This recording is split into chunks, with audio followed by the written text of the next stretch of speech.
Subscribe करूँ Dilip तरभंगिया entertainment channel के घंटी के निशान के जरूर दबाओ। हमर सब ऑडियो वीडियो देखवा दो। चिकनी मैट सैन पार्थिव शिव बनलिए हर हर शिव बनलिए से हम पूजा करबैन से हम पूजा करबैन पंडित पुरोहित बजलिए से हम पूजा करबैन पंडित पुरोहित बजलिए से हम पूजा करबैन चिकनी मैट सैन पार्थिव शिव बनलिए हर हर शिव बनलिए से हम पूजा करबैन से हम पूजा करबैन पंडित पुरोहित बजलिए से हम पूजा करबैन पंडित पुरोहित बजलिए से हम पूजा करबैन।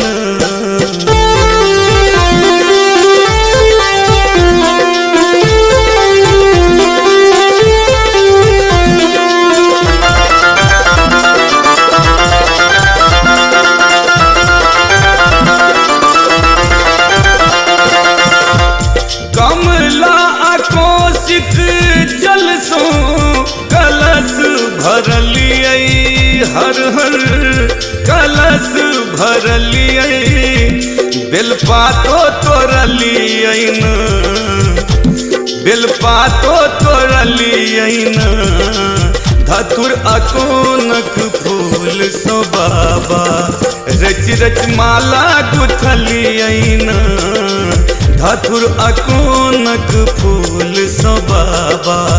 रच रच माला गुथलिए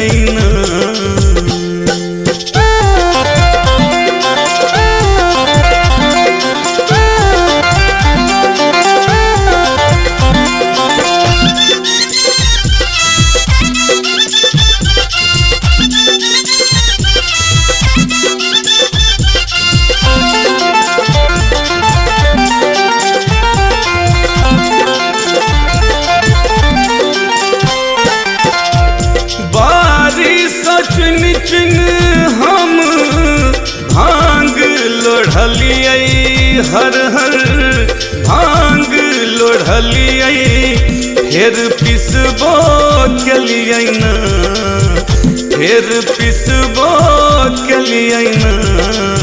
माखन मिसरी मिला कर बढ़िया सो घोरलिए माखन मिसरी मिला कर बढ़िया सो घोरलिए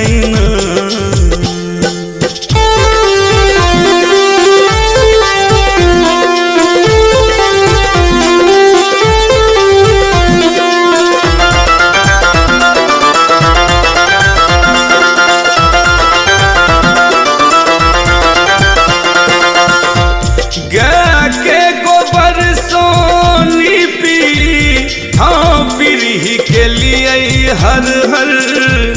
हाँ पीढ़ी के लिए आमक पल्लो ले लिए आमक पल्लो ले लिए बाबा दरभंगिया प्रशांतक आह सुधियो न ले लिए बाबा दरभंगिया प्रशांतक आहा सुधियो न ले लिए चिकनी मैट सैन पार्थिव शिव बनलिए